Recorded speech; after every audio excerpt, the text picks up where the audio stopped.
अस्सलामुअलैकुम। अगर आप शायर हैं या अफसाना निगार, राब्ता कीजिए आवाज स्टूडियो की आवाज टीम से। हम बनेंगे आपकी आवाज। सुनो मैं थक गया हूँ, मेरी पलकों पे अब तक कुछ अधूरे ख्वाब चलते हैं। मेरी नींदों में तेरी याद के रेशम उलझते हैं। मेरे आंसू मेरे चेहरे पे तेरे गम को लिखते हैं। मेरे अंदर कई सदियों का सन्नाटों का दरिया है। मेरे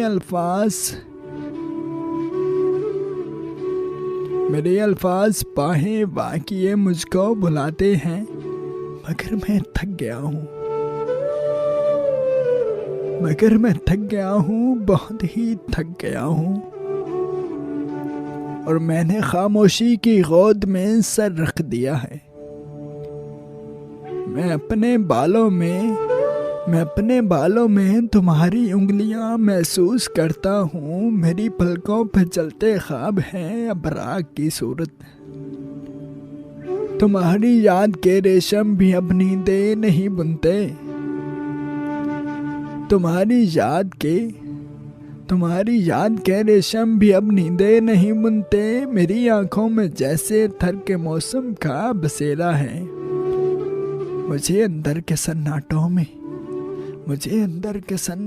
में गहरी नींद आई है।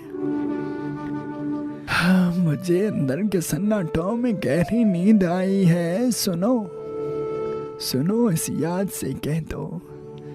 इस याद से कह दो मुझे कुछ देर सोने दे। सुनो मैं थक गया हूँ। मुझे कुछ देर सोने दे, मैं थक गया हूँ, बहुत ही थक गया हूँ। सुनो मैं थक गया हूँ।